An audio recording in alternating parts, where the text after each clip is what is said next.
فاضل بریلوی رحمۃ اللہ علیہ فرماتے ہیں کہ قیامت میں منظر اس طرح کا ہوگا کہ نبی پاک ہمارے آگے آگے چلیں گے اور ہمیں اللہ کی رحمت کی خوشخبری سناتے جائیں گے، اور جب حضور یہ خوشخبریاں سنائیں گے تو حضور کے لبہائے مبارکہ سے پھول گریں گے اور ہم ان کو اٹھاتے جائیں گے۔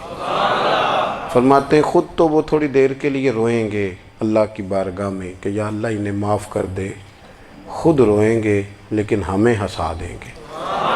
پیش حق مجدہ شفاعت کا سناتے جائیں گے، آپ روتے جائیں گے پر ہم کو ہنساتے جائیں گے۔ اور باغ جنت میں محمد صلی اللہ تعالی علیہ وسلم، باغ جنت میں محمد مسکراتے جائیں گے، پھول رحمت کے گریں گے ہم اٹھاتے جائیں گے۔ حشر تک ڈالیں گے ہم پیدائش مولا کی دھوم، اور مثل فارس نجد کے قلعے گراتے جائیں گے۔ اور کیا ذوق بیان کیا، فرمانے لگے خاک ہو جائیں عدو جل کر مگر ہم تو رضا، دم میں جب تک دم ہے ذکر ان کا سناتے جائیں گے۔ جب تک سانسوں کی ڈوری چل رہی ہے، دم میں جب تک دم ہے ذکر ان کا سناتے جائیں گے۔ اللہ تبارک و تعالیٰ نے نا ہمارے محبوب کریم علیہ السلام کو دنیا میں بھیجا تو فرمایا یا ایھا الناس قد جاءکم برہان من ربکم، اے لوگو تمہارے پاس تمہارے رب کی دلیل آ گئی ہے۔ اللہ تبارک و تعالیٰ نے محبوب پاک علیہ السلام کو سراپا دلیل بنا کے بھیجا۔ باقی انبیاء کرام علیہم السلام کے پاس بھی اپنی نبوت کے دلائل کے طور پر بے شمار معجزات تھے، اور حضور کریم علیہ السلام کے تو پورے وجود کو ہی اللہ نے معجزہ بنایا ہے۔ اور نبی پاک صلی اللہ تعالیٰ علیہ وآلہ وسلم کی نبوت کی دلیلیں، حضور کے رسالت کے مستحکم دلائل جگہ جگہ آپ کو ملیں گے۔ سب سے پہلی چیز تو یہ سمجھنے والی ہے کہ نبی پاک علیہ السلام نے جس چیز کو سب سے پہلے اپنی نبوت کی دلیل کے طور پر بیان فرمایا وہ حضور کا کردار ہے، سیرت ہے، عمل ہے، حضور کا لوگوں کے ساتھ رویہ ہے۔ نبی پاک علیہ السلام کی تبلیغ کے 3 دور ہیں۔ ایک تو حضور نے اپنے قول سے تبلیغ فرمائی ہے، وہ 40 سال کی عمر سے محبوب نے اعلان فرمایا اور تبلیغ کی۔ اور ایک نبی پاک صلی اللہ تعالیٰ علیہ وسلم بالواسطہ حضور کی تبلیغ ہے جو آج تک جاری ہے۔ امت کے علماء، مشائخ، مبلغین حضور کے دین کو آگے پھیلا رہے ہیں، تو دراصل یہ بھی تبلیغ رسول پاک علیہ السلام ہی کی تبلیغ۔ اور ایک حضور کی تبلیغ کا دور ہے، حضور کی پیدائش سے لے کر ولادت مبارکہ سے لے کر حضور علیہ السلام کے اعلان نبوت تک۔ اس دوران نبی پاک نے جو تبلیغ فرمائی ہے وہ اپنے کردار سے فرمائی ہے۔ عرب کا وہ معاشرہ جو بڑا میلا کچیلا گدلا ہو چکا تھا، جس کے اندر سراسر مادہ پرستی کا زور تھا، جس کے اندر لوگ انسانوں کی خرید و فروخت کرتے تھے، جس کے اندر بیٹیوں کو زندہ دفن کر دیتے تھے، جس کے اندر جو آدمی جتنا زیادہ مضبوط ہوتا تھا اتنا زیادہ لٹیرا بن جاتا تھا، اس معاشرے کے اندر رسول کریم علیہ السلام نے 40 سال گزارے، اور اس طرح گزارے کہ جو بیگانے بھی تھے وہ بھی کہا کرتے تھے یہ صادق ہیں، یہ امین ہیں۔ اور جب حضور نے اعلان نبوت کیا تو فرمایا، یہ قرآن مجید کے لفظ ہے، فرمایا فَقَدْ لَبِثْتُ فِيكُمْ عُمَرًا مِّن قَبْلِهِ أَفَلَا تَعْقِلُونَ، میں تمہارے بیچ عمر کا ایک حصہ گزار چکا ہوں، تمہیں عقل نہیں ہے، شعور نہیں ہے۔ نبی کریم علیہ السلام نے اپنے کردار کو، اپنے عمل کو اپنی نبوت کی دلیل کے طور پر بیان فرمایا۔ وہ تو حضرت حلیمہ بھی فرماتی ہیں نا، جب میں نبی کریم علیہ السلام کو اپنے گھر لے گئی تو میرا اپنا بچہ بھی دودھ پیتا تھا، 2 میرے بیٹے ہو گئے، ایک میری یہ نسبی اولاد اور حضور میری رضائی اولاد۔ تو کہتی ہیں جب میں کریم محبوب علیہ السلام کو اپنے سینے سے لگاتی تھی تو حضور میرے ایک پستان سے دودھ پیتے تھے اور دوسرا اپنے بھائی کے لیے چھوڑ دیا کرتے تھے۔ یہاں سے رسول کریم علیہ السلام نے کردار کے ذریعے تبلیغ، اور پھر اعلان نبوت سے پہلے ایک تنظیم عرب کے جوانوں پر، عرب کے سرداروں پر مشتمل بنائی گئی، جس میں نبی کریم علیہ السلام نے بڑا حصہ لیا سرکار نے، اور بڑے اہم لوگوں کو شعور حضور نے عطا فرمائے، وہ اس جماعت کا فیصلہ تھا کہ ہم سارے جوان، سارے بڑے لوگ ملیں گے۔ یہ حضور کے اعلان نبوت سے پہلے کی بات ہے۔ ہم بڑے لوگ ملیں گے، کسی بڑے کو کسی چھوٹے پر ظلم نہیں کرنے دیں گے، کسی آدمی کو کسی غریب کا حق نہیں کھانے دیں گے۔ حضور علیہ السلام نے نا اپنی کردار سے، اپنے عمل سے، اور آپ کا جو عمل ہوتا ہے نا وہ اصل ہوتا ہے۔ ایک ہوتا ہے آپ کوئی بات کرتے ہیں اور ایک ہوتا ہے کہ آپ کوئی عمل کرتے ہیں۔ آپ جب عمل کرتے ہیں تو عمل کے ذریعے بھی لوگوں تک بات پہنچتی ہے کہ دراصل آپ کا اٹھنا بیٹھنا چلنا پھرنا کیا ہے۔ میرے رسول کریم علیہ الصلاۃ والسلام کا اٹھنا بھی ایک نبی کا، بیٹھنا بھی ایک نبی کا، بات کرنا بھی ایک نبی کا، معاملات زندگی کرنا بھی ایک نبی کا، لین دین کرنا بھی ایک نبی کا۔ ایک شخص کہتے ہیں میں نے اعلان نبوت سے پہلے حضور علیہ السلام سے کوئی چیز خریدی تھی اور میں نے عرض کیا تھا آپ یہاں تشریف رکھیں، میں پیسے لے کے آتا ہوں۔ میں 3 دن کے بعد آیا۔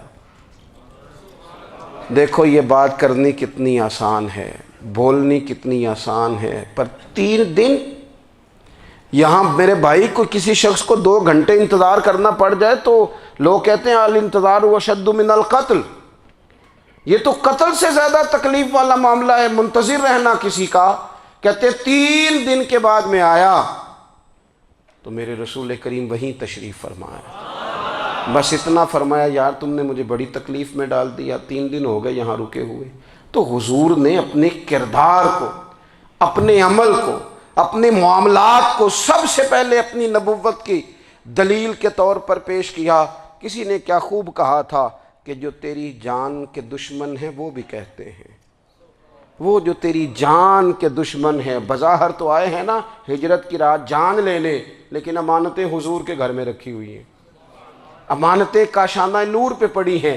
وہ جو تیری جان کے دشمن ہیں وہ بھی کہتے ہیں کہ امین تو ہے اور صداقت کی آبرو تو ہے، امین بھی تو ہے، صداقت کی آبرو تو ہے۔ تو پہلے کردار، پھر دوسری بات، اللہ تعالیٰ نے اپنے محبوب علیہ الصلاۃ والسلام کو اپنا مطلق نائب بنا کر، اپنا محبوب اعظم بنا کر، ویسے ہی سارے انسانوں کے بارے میں کہا وَإِذْ قَالَ رَبُّكَ لِلْمَلَائِكَةِ إِنِّي جَاعِلٌ فِي الْأَرْضِ خلیفہ، میں زمین میں اپنا نائب بنانے والا ہوں۔ لیکن حضور علیہ السلام تو محبوب ہے نا، حضور کی نیابت تو محبوبیت کے درجے پر فائز ہے۔ تو رسول پاک کو رب کریم نے اس طرح کا بنا کے بھیجا کہ حضرت عبداللہ ابن رواحہ رضی اللہ تعالیٰ عنہ بیان فرماتے ہیں کہ اگر حضور کوئی معجزہ نہ بھی دکھاتے، نبی کریم علیہ السلام سے کوئی اعجاز لوگ نہ بھی دیکھتے، تو محبوب کا تو چہرہ ہی اس طرح کا تھا، لوگوں نے دیکھتے جانا تھا اور کلمہ پڑھتے جانا تھا۔ لیکن باوجود اس کے میرے رسول پاک کا اعجاز یہ ہے، کمال یہ ہے کہ حضور کبھی اشارہ کر دیں تو چاند 2 ٹکڑے ہو جائے، کبھی دعا مانگ دیں تو ڈوبا ہوا سورج واپس آ جائے، کبھی محبوب گزرنے لگیں تو پتھر آپ پر سلام پڑے، کبھی حضور پہاڑ پر چڑھ جائیں تو پہاڑ وجد میں آ کر جھومنے لگیں، محبوب کا کبھی نماز پڑھاتے ارادہ بن جائے تو اللہ تعالیٰ قبلے کا رخ ہی تبدیل فرما دے۔ کیا خوبصورت سوچ ہے اور کیا نظریہ دیتے ہیں بریلی کے امام۔ فرماتے ہیں اجابت کا جوڑا عنایت کا صحرا، دلہن بن کے نکلی دعائے محمد، اور اجابت نے جھک کر گلے سے لگایا بڑی ناز سے جب دعائے محمد۔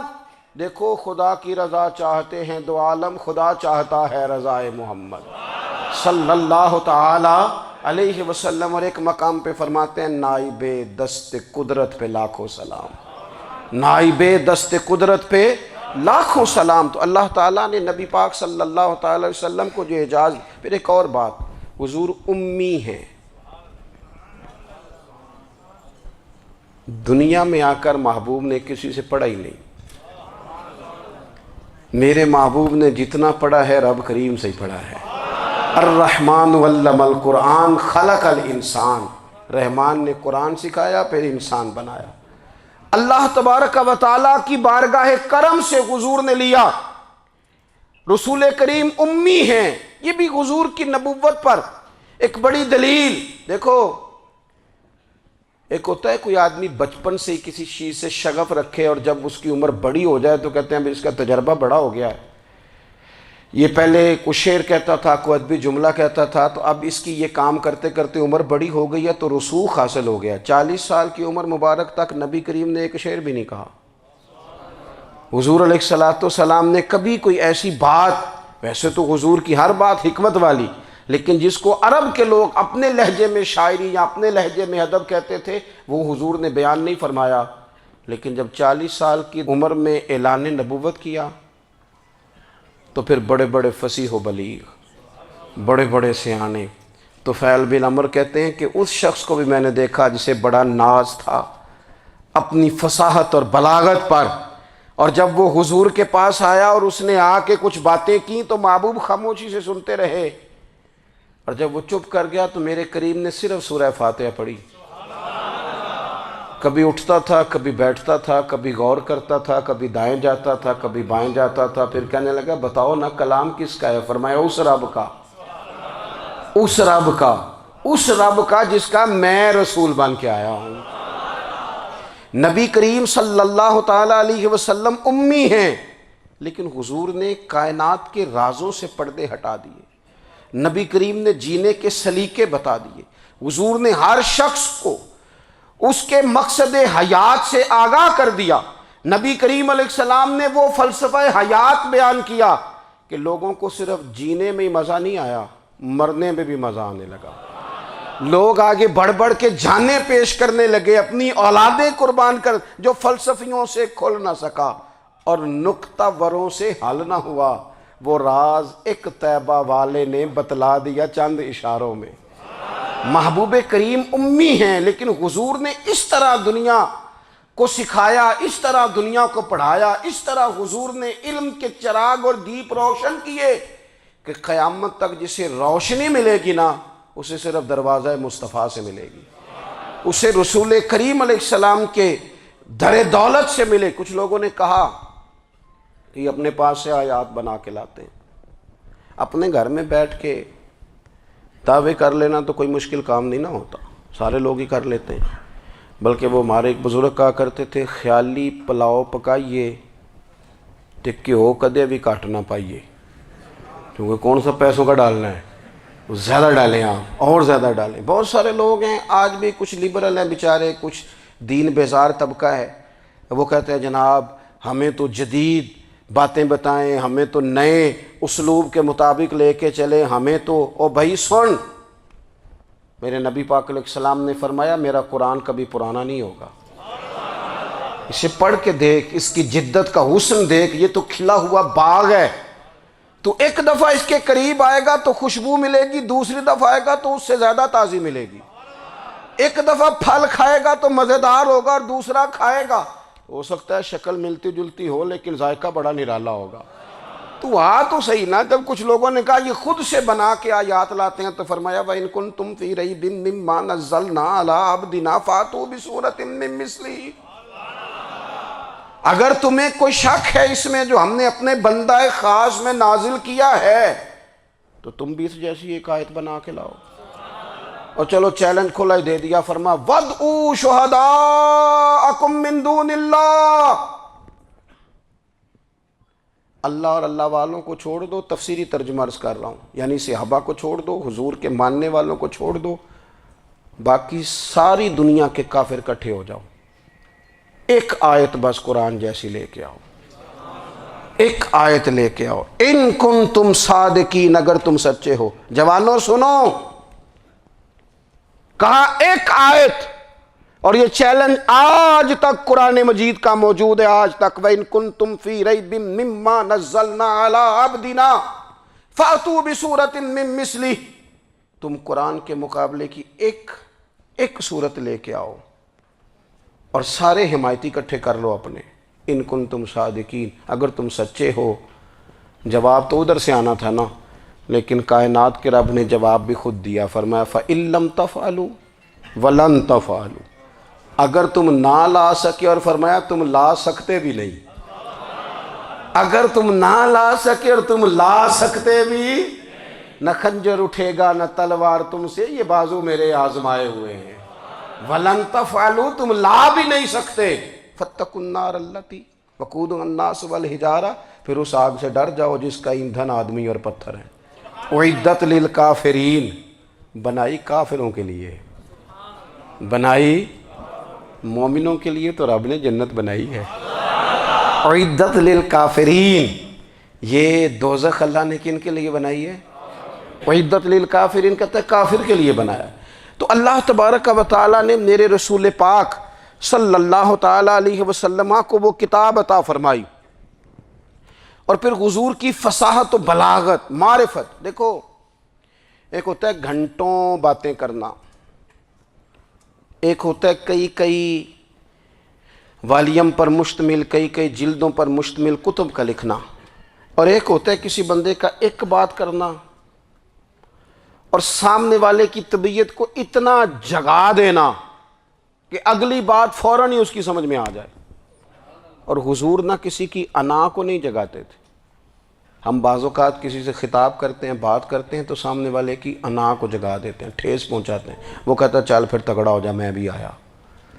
حضور انا نہیں جگاتے تھے، میرے نبی پاک ضمیر جگاتے تھے تاکہ وہ شخص فیض حاصل کر سکے، اسے کچھ ملے۔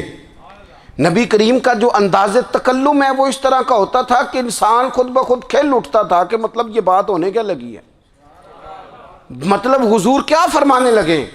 نبی کریم صلی اللہ تعالیٰ علیہ وسلم، ایک دن محبوب کریم نے صحابہ کے بھی یہ حضور کی فصاحت و بلاغت دیکھے، فرمایا محبوب نے کتنا نادان ہے وہ شخص جو اپنے ماں باپ کو گالی دے۔ کھلی ہو گئی لوگوں کی آنکھیں، کان کھڑے ہو گئے کہ یا رسول اللہ کون ایسا بدبخت ہے جو ماں باپ کو گالی دے گا۔ اب جب سوالات ذہنی سطح پر پوری طور پر ابھر گئے نا، تو اب رسول کریم نے بات سمجھائی۔ یہ ہے فصاحت و بلاغت، تیرے آگے ہیں یوں دبے لچے فصحاء عرب کے بڑے بڑے، کوئی جان منہ میں زبان نہیں بلکہ جسم میں جان نہیں۔ یا رسول اللہ کون ایسا نالائق ہے جو ماں باپ کو گالی دے؟ اب جب ذہنی سطح یہاں تک ابھر آئی تو اب حضور نے سمجھایا، فرمایا جب تم کسی کے ماں باپ کو گالی دو گے نا تو وہ بھی تو جواب میں تمہارے ماں باپ کو دے گا نا، تو فی نفس ہی یہ تم نے خود ظلم کیا ہے اپنے ماں باپ پر۔ کیوں تم نے ایسا لہجہ اختیار کیا کہ جس سے سامنے والے کی انا جاگ جائے اور وہ تمہارے مقابلے میں آ کر کے کھڑا ہو جائے؟ کیوں تم نے اس طرح کے انداز اختیار کیے کہ جس سے سامنے والا بھی سارے پنجے کھڑے کر کے باہر نکل آئے اور کہے آ جاؤ پھر میں ابھی میدان میں حاضر ہوں؟ رسول کریم کی فصاحت، بلاغت دیکھیں نا، حضور دو چار جملوں میں ساری بات سمجھا جاتے ہیں۔ ایک حدیث پاک اگر ہماری سمجھ میں آ جائے، ایک روایت نبی پاک صلی اللہ تعالیٰ علیہ وسلم نے فرمایا خوبصورت مسلمان وہ ہے جو بے مقصد باتوں کو چھوڑ دے۔ لو اس سے پوری زندگی سجائی جا سکتی ہے، ایک جملے سے پوری زندگی سواری جا سکتی ہے، کوئی لمبی چوڑی باتوں میں جانے کی ضرورت نہیں۔ کہا خوبصورت مسلمان یہ ہے جو بے مقصد باتوں کو چھوڑ دے، لا یعنی باتوں کو، کیا کہتے ہیں ہمارے دیہات کے لوگ، جڑے پنڈ جانا نہیں اودا راہ پوچھنے دی۔ لیکن آج کل لوگ باز آندے، یعنی جس بات کا بالکل تعلق نہیں نا وہ بات بھی کرتے جاتے ہیں، جس کا شعبہ ہی نہیں وہ بھی چھلانگ لگا لگا کے اس میں آ جاتا ہے۔ ہم اپنا وقت ضائع کرتے ہیں، اپنی صلاحیتیں ضائع کرتے ہیں، اپنا نقصان کرتے ہیں۔ ہم اپنا کام صحیح کر کے نہیں کرتے اور دوسری ساری دنیا کو ٹھیک کرنا چاہتے ہیں۔ او بھائی آپ جس جگہ جس شعبے سے تعلق رکھتے ہیں آپ اپنے معاملات میں مضبوطی پیدا کریں۔ حضور نے اپنی فصاحت کے ساتھ، بلاغت کے ساتھ لوگوں کو قائل کیا، اور قرآن مجید کی تاثیر کا یہ اثر میرے کریم رسول نے دکھایا کہ رات کو جب حضور بیٹھ کے قرآن پاک پڑھتے تھے نا، جب یاسین والے نبی خود یاسین کی تلاوت کریں، جب طٰہٰ والے محبوب خود طٰہٰ کی تلاوت کریں، غور کرو نا جب مدثر والے محبوب خود ان جملوں کو ادا کریں، یعنی جن کے بارے میں آیت آئی ہے جب وہی یہ آیت پڑھیں کہ اِنَّا أَعْطَيْنَاكَ الْكَوْثَرَ، یعنی جن کا ذکر ہو رہا ہے جب وہ یہ بات کریں کہ یا ایھا النبی انا ارسلناک شاہدا ومبشرا ونذیرا لتؤمنوا باللہ ورسولہ وتعزروہ وتوقروہ وتسبحوہ بکرۃ واصیلا، جن کے بارے میں آیت آئی ہے جب وہ یہ کہہ رہے ہوں کہ ورفعنا لک ذکرک، جب وہ کہہ رہے ہوں والضحیٰ واللیل اذا سجا، ذرا اس کیفیت کو دیکھیں جب محبوب خود پڑھ رہے ہوں، اور جو حضور پر آئی ہیں اس کا ذائقہ، اس کا لطف، اس کا انداز بھلا کیا ہوگا۔ حضور جب رات کو پڑھتے تھے نا قرآن پاک، تو جو پکے کافر تھے نا، ابو جہل جیسے لوگ، وہ بھی جھاڑیوں میں چھپ چھپ کے مدینے والے کی تلاوت سنا کرتے تھے، حضور کی تلاوت سنا کرتے تھے۔ یہی بہتر ہے کہ پردوں میں وہ پردہ پوش رہے، وہ اگر پردے ہٹا دے تو کسے ہوش رہے۔ رسول کریم علیہ السلام کی تلاوت کا سننا، قریب جانا، یہ اعجاز ہے۔ حضرت فاروق اعظم کہتے ہیں میں طبیعت کا بڑا ڈاڈا تھا، مزاج کا بڑا سخت تھا، زندگی ہمیشہ ڈٹ کر گزاری، باتوں پر کھڑا رہنا آتا تھا، پر جب میری بہن نے مجھے چند آیتیں سنائی نا تو میں تڑپ ہی گیا۔ کروں آیا سا مار مقامنے نو، ہن مینو مار دے لے چلو، اوے متے عمر دی عمر برباد ہو جائے جتھے عمر سوار دے لے چلو۔ یہ اعجاز ہے رسول کریم صلی اللہ تعالیٰ علیہ وسلم پر نازل ہونے والی کتاب کا۔ پھر حضور نے خبریں دی، نبی پاک نے خبریں دی۔ حضور نے فرمایا روم فتح ہوگا، وہ ہوا۔ نبی کریم علیہ السلام نے فرمایا شام فتح ہوگا، تو شام فتح ہوا۔ فرمایا ایران فتح ہوگا، تو ایران فتح ہوا۔ سراقہ بن مالک کہتے ہیں ایک گاؤں پر بھی مسلمانوں کی حکومت نہیں تھی، ایک گاؤں پر۔ حضور مکہ مکرمہ سے نکل رہے تھے، مدینہ طیبہ تشریف لے جا رہے تھے، ابھی راستے میں تھے، میں 100 سرخ اونٹوں کے لالچ میں معاذ اللہ حضور کو گرفتار کرنے پہنچ گیا۔ محبوب نے حکم دیا، حضور کا معجزہ میں نے آنکھوں سے دیکھا، میرا گھوڑا زمین میں دھستا چلا گیا، میں نے معافی مانگی، حضور نے معاف کر دیا۔ میں نے سمجھا اچانک ہو گیا ہے۔ یہ منوانا بھی بڑا مشکل کام ہے۔ شجر و حجر پہچان گئے، انسان کی نظروں میں شاکی رہا۔ یہ کچھ ایسے لوگ ہیں جن کو منوانا توبہ توبہ، ماننے کو تیار نہیں، دیکھ دیکھ کے بھی ماننے کو تیار ہے نہیں، ماننے کو تیار ہی نہیں۔ کہتے ہیں کہ میں نے پھر چاہا آگے بڑھنا، تو پھر زمین کے اندر میرے گھوڑے کے پیر دھنسنے لگے، پھر معافی مانگی۔ کریم تیرے معاف کرنے کی ادا پہ بھی قربان جائیں۔ یہ نہیں فرمایا کہ تو بار بار یوں ہی کرتا ہے، فرمایا معافی مانگتا ہے، جا میں نے معاف کیا۔ کہتے ہیں 3 دفعہ میں آگے بڑھا، 3 دفعہ حضور نے معاف کیا تو مسکرا کے فرمانے لگے تو یہاں مجھے گرفتار کرنے آیا ہے، وہ کیسر روم کا علاقہ فتح ہوگا۔ وہ کنگن جو پہنتا ہے نا ہاتھوں میں، بادشاہ کے کنگن معروف ہیں، وہ تیرے ہاتھوں میں آئیں گے۔ اللہ کرے آپ سمجھیں۔ یہ جو لوگ ڈری ڈری سہمی اور ہمارے بچے مایوسی کی معاذ اللہ باتیں کرتے ہیں، وہ دیکھیں حضور کس طرح کی گفتگو فرماتے ہیں۔ ابھی ایک گاؤں پر بھی اسلام کی حکومت نہیں، لیکن حضور کا خبر دینے کا انداز۔ کریم فرمانے لگے وہ کیسر روم کے جو کنگن ہوں گے وہ تیرے ہاتھوں میں آئیں گے۔ جناب سراقہ بن مالک فرماتے ہیں کہ میں مسلمان ہو گیا، حضور کا وصال ہو گیا، کنگن نہیں آئے۔ حضرت ابوبکر صدیق کا وصال ظاہری ہو گیا، کنگن نہیں آئے۔ جناب عمر کا دور آ گیا، سراقہ بوڑھے ہو گئے۔ کوئی بندہ پوچھتا نا کہ اب تو عمر ڈھل گئی ہے، زندگی کا پتہ نہیں، کہنے لگے نہیں میں نہیں جاتا، جب تک کنگن نہیں آتے اسرائیل کوئی نہیں آئیں گے، کیونکہ ساڈے نبی دی زبان ساڈے واسطے قرآن۔ جو دن کو کہہ دیا دن ہے تو دن نکل آیا، جو شب کو کہہ دیا شب ہے تو رات ہو کے رہی، اور خدا نے ان کی زبان کو وہ اختیار دیا، جو نکلی منہ سے ان کے وہ بات ہو کے رہی۔ اور فاضل بریلوی کا تو انداز ہی پھر انوکھا ہے نا، وہ تو کہتے ہیں وہ زبان جس کو سب کن کی کنجی کہیں، جس کو سب کن کی کنجی کہیں، اس کی نافذ حکومت پہ لاکھوں سلام۔ کہنے لگے نہیں آتے حضرت اسرائیل، فکر نہ کرو، بوڑھے ہو گئے تھے، نکلنا گھر سے بند کر دیا تھا، حضرت عمر کا دور تھا، کنگن آ گئے۔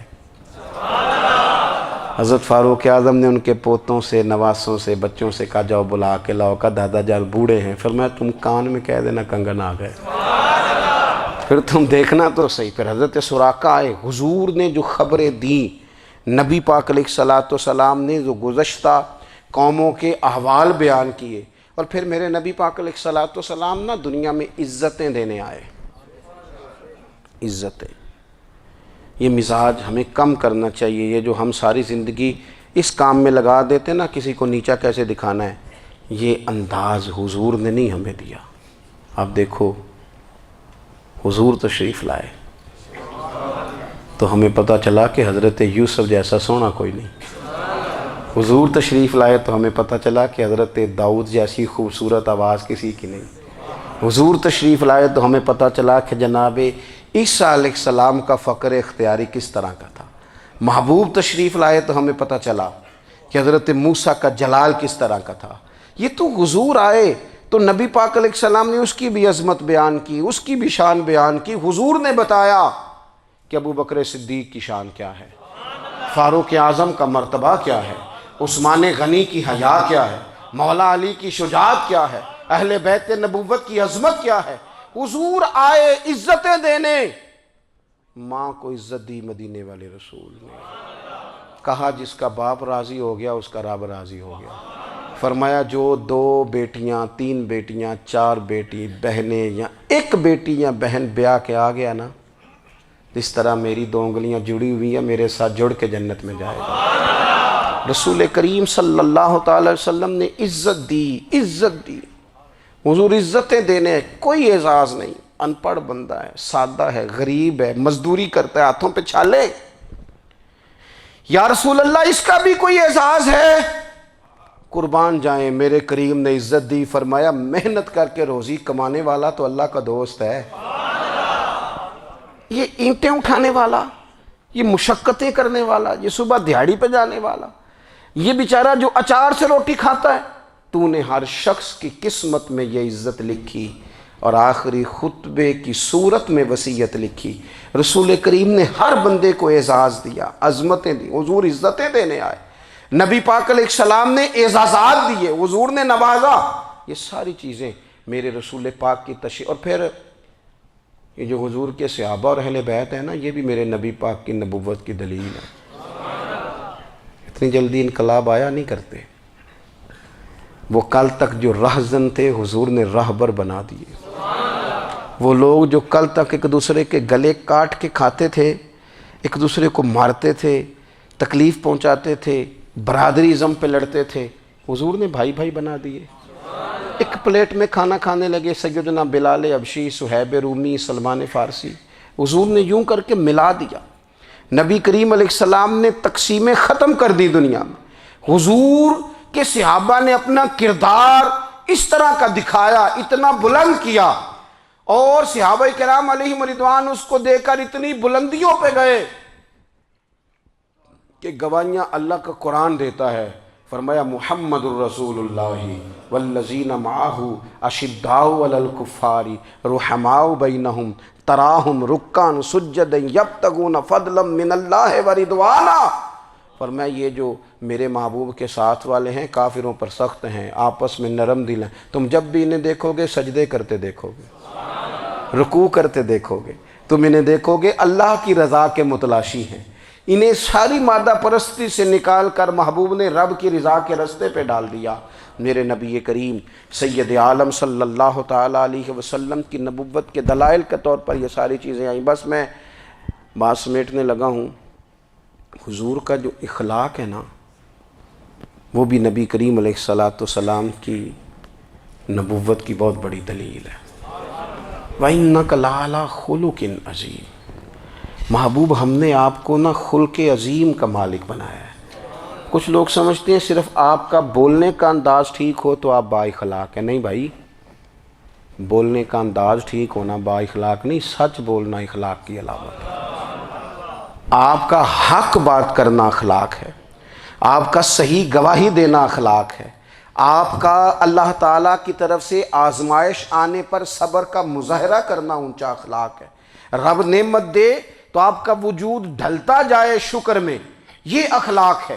رب کریم اگر آپ کو کسی وقت کسی آزمائش میں اپنی حکمت سے ڈالتا ہے تو عزت نفس کو برقرار رکھنا، خودداری کو برقرار رکھنا، یہ اخلاق۔ نبی پاک نے اعلیٰ ترین اخلاق کی بات بتائی، اعلیٰ ترین۔ حضور نے لوگوں سے بیعت لیتے وقت کہا تھا میرے ہاتھ پر بیعت کرو، چوری نہیں کرو گے۔ نبی پاک علیہ السلام نے مختلف امور پر بیعت لی۔ حضرت حکیم بن حزام کہتے ہیں حضور نے میرے ہاتھ پہ ہاتھ رکھ کے کہا میرے ہاتھ پہ ہاتھ رکھ کے بیعت کرو کہ کسی دنیا دار سے سوال نہیں کرو گے، خودداری سے زندگی گزارو گے، عزت نفس سے، جو رب نے تمہیں دیا ہے تم اس پر راضی رہو گے، لوگوں کی جیبوں کو ٹٹولنا، دوسروں کی دولتوں پہ راج کرنا، دوسروں کے مال پر نگاہیں ڈالنا اللہ کے حبیب نے پسند نہیں فرمایا۔ فرمایا بیعت کرو کہ تم کبھی کسی سے سوال نہیں کرو گے۔ حد ہو گئی، نبھانے والوں نے پھر اس عہد کو نبھایا اور کمال کر دی۔ حضرت حکیم بن حزام گھوڑے پہ بیٹھے تھے، ہاتھ میں درہ تھا، وہ زمین پہ گر گیا، قریب غلام کھڑا تھا، حضرت حکیم بن حزام خود گھوڑے سے اترے، درہ اٹھایا، دوبارہ گھوڑے پہ بیٹھے۔ غلام عرض کرنے لگا حضور مجھے بتا دیتے میں اٹھا کے دے دیتا۔ آنکھیں چمک اٹھیں، فرمانے لگے کیسے بتا دیتا، اپنے رسول سے وعدہ کیا ہے کبھی کسی سے سوال نہیں کروں گا، کبھی سوال نہیں کروں گا۔ اللہ کے محبوب نے ہمیں اعلیٰ اخلاقی قدروں کی بات ہمیں سکھائی ہے۔ ہم دیکھتے ہیں کہ بڑی جلدی 2 4 5 لوگوں کے غصہ دلانے پر ہم ساری اخلاقی حدوں کو کراس کر جاتے ہیں۔ دوستو ہمارا ایک ویژن ہونا چاہیے، ہمارے ذاتی رویے بڑے معتبر ہونے چاہیے، لین دین کے معاملات کے اندر مسلمانوں کو بڑا صاف ستھرا ہونا چاہیے۔ ہمیں اپنی معاشی زندگی میں روزمرہ کے معاملات میں ہماری توجہات کا مرکز صرف اللہ رسول کی ذات ہونی چاہیے۔ رب کریم نے اپنی حکمت سے کسی کو کتنا دیا ہے یہ اس کی حکمت کے تقاضے ہیں، ہمیں اس نے جس رنگ میں جس حال میں رکھا ہے ہمیں اپنے رب کی رضا پر بہت زیادہ مطمئن ہونا چاہیے۔ اچھا پھر ایک اور بات، جن چیزوں کو ہم نے دکھ بنایا ہے نا یہ تو وہاں دکھ تھا ہی نہیں،